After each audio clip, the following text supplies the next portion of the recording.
Creating a show part 2. Okay, so we're done with level 1, creating a show, right? So we went through ideation, is that the right terminology? Idea, concept, vision, right? We went through story, creating the story that you want. And we went through writing a script, right? So the next level or the next stage for me after my script is already done with rewrites and it's already and set to go. The show is still not ready to and set to go. I usually you can have, so it depends. So this area really depends. It depends on whether you want to then get together with other artists once you have a script, whether you want to kind of show it to a preliminary audience of artists, whether you're working with an institution that has kind of a space to hold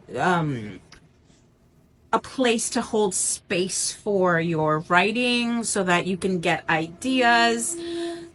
Sometimes I skip this phase.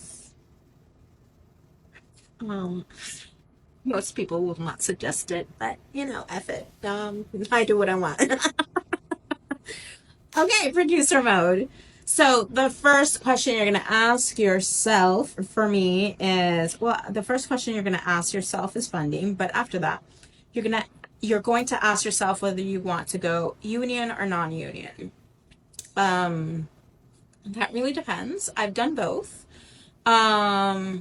Usually when I'm directing, I'm going a little bit non-union just because it's a little bit better for my pocket. Sorry. But I'm a union actor, so if I am acting in it, I have to go through the union. So, yeah. So that's your question. There you go. And then we go back to vision, right? Everything is about the vision that you have, whether you are talking about as a creator, as a producer, or as an actor / director, right? What's my vision for this show from a directorial perspective? So going back to producer mode. So once you have created, decided whether it's union or non-union, you have to, kind of call the unions and set up everything and figure out what the cost of that is. Honestly, I'm going kind of back and forth, but you really start with vision. What's the vision for the show? Where do I want to end it? And this is a little more businessy stuff, but it is producing. So that's an aspect of producing. Where do I want this? It's almost like product placement. If you've studied business, you know about product placement. Where does this show belong within the industry, right? Within the industry, within the genres, what can we do with this show? Where is it going to go? If it's an audio play, obviously it's going to go with, it's going to go through podcast, right? If it's theater based, then we're going to have to look at what level we need it to be at, right? Whether you're talking about Broadway, off Broadway, right? What are my relationships that I can kind of tune into and get, support for this show? Usually within the theater realm, sometimes you want to go through festivals, sometimes you don't want to do that, and you just want to, like I said previously, kind of get a preliminary audience. You're working with an institution, you create a reading, and then it goes down that rabbit hole. Whereas with filmmaking, or you're creating your web series, it's a completely different kind of production style. You might go into, the film festivals and trying to figure out what do you want to do. Usually with film, it's pretty much you have a script and you go into pre-production, right? You're trying to look for funding is the next one. Once you have your vision of where you want it to belong, then you go into funding, right?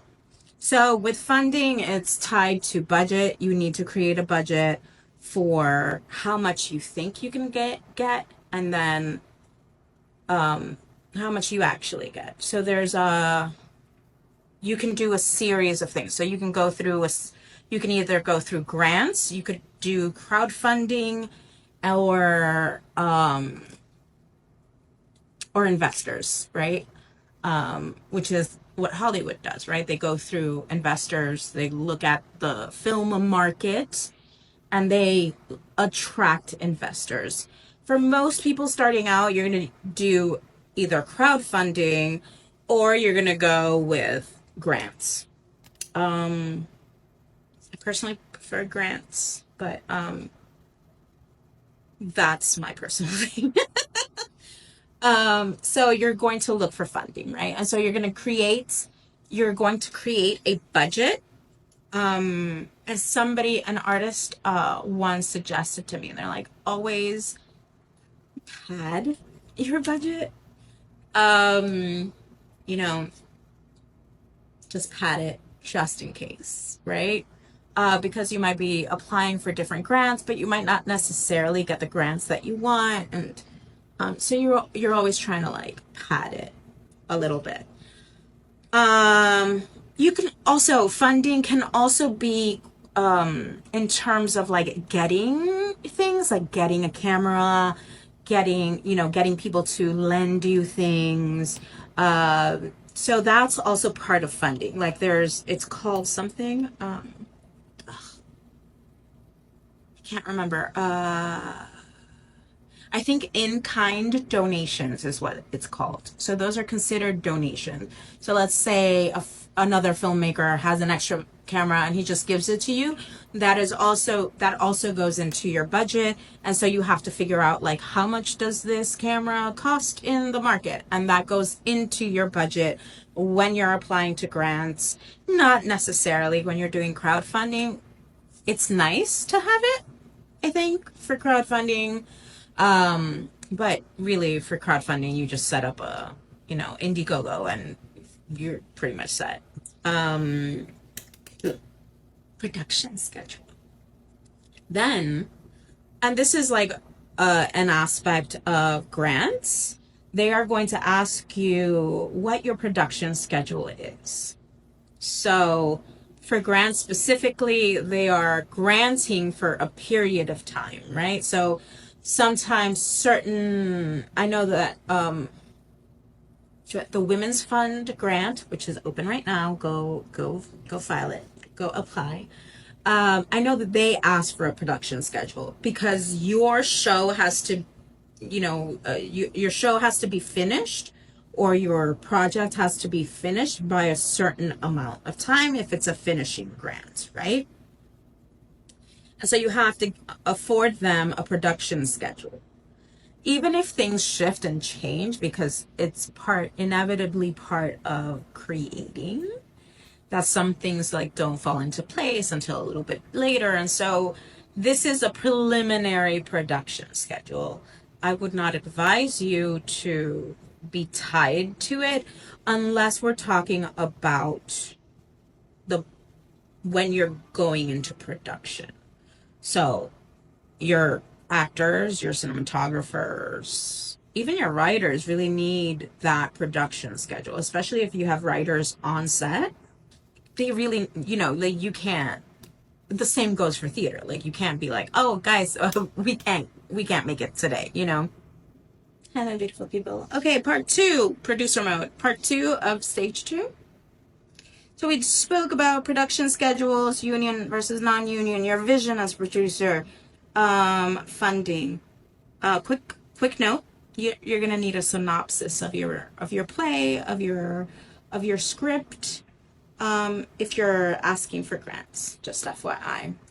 I'll make a video possibly about grants. Okay. Next, we go into, I touched a little bit about this. So around space, location, So you have to location scout, you have to know where your rehearsals are going to be, and you're also going to have to know where you're taping, right? Whether it's an audio play, a recording studio, you're recording from home, or, you know, a film, like what are the locations of your film, and space, right? Like just general space, like what theater am I going to place my theater show in, you know? Part of this is, yeah, is like I previously stated, is product placement. Like, where does my show belong? Does it belong on Broadway? Does it belong off Broadway? What are my connections, right? I've done off Broadway, right? If I've produced and created off Broadway and those are my relationships, then all of a sudden I wanted to, you know, I want to get it to Broadway. What is that process like? And so I work my way backwards from the perspective of where I want it. I think that's true of anything. And that was a suggestion that was given to me that really was, like, I still use it to this day. So, that's basically it. Now let's go to section 2. No, 3, I'm sorry. Stage 3.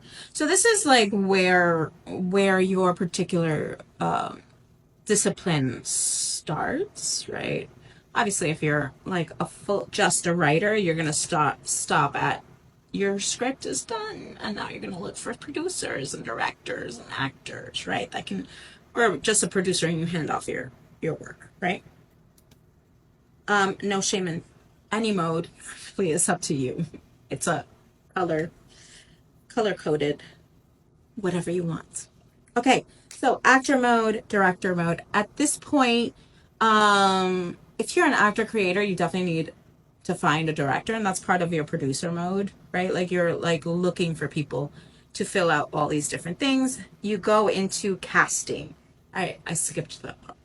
You go into casting, you're usually going to be behind, you know, even if you're an actor, you're going to be behind, you know, if you're an actor creator or if you're a director, producer, you're going to be behind and you're going to be making the choices at time of audition. So, you know, but that's really easy. There's other people that can't, you know, like you can do whatever you want. Backstage, actors equity. If you're doing if you're doing union work, like your casting could be like, you know, the actors equity registry. So it really depends. Or it could be like an equity, what is it? The reading contract. I forgot what that's called. So it really depends on the project, right? So at this point, you go and you do your thing, right? Like after you cast the show, then you're going to go into rehearsals, right? And that's really the creation of the show. You're up in rehearsals, you get to the production. There is post-production, and I use air quotes because I'm speaking across the board here to both theater, film, and audio people. So post, it looks very different based on whether you're doing a theater show, whether you're doing a film, or you know, for film, then it goes into through the editing process, and the director is still a part of that.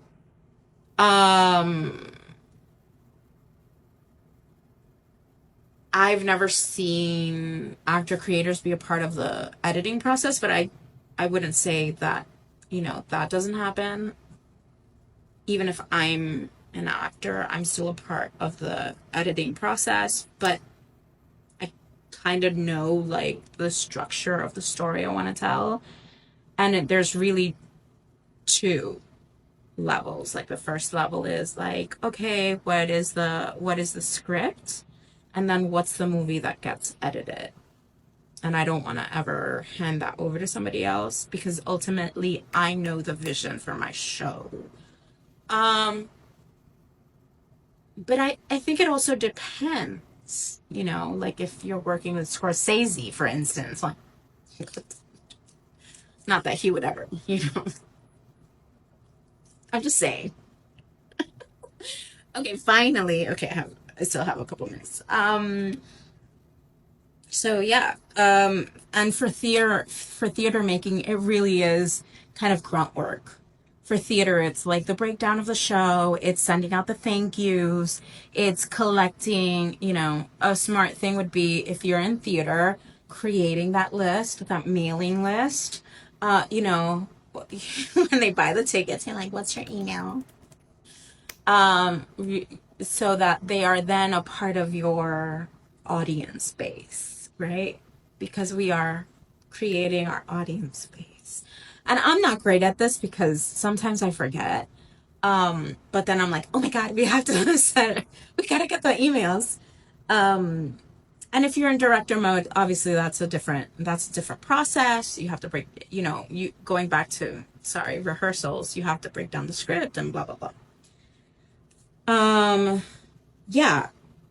And for post, usually the director gets to leave, if you're doing theater. They're like, okay, bye. And then everything else is like, the producers, you go back to the producer mode, and the producer is responsible for the thank yous, for the newsletter, for all of that. Anyway, that was a breakdown. That's how I work. Hope you liked it. If you have any questions, let me know.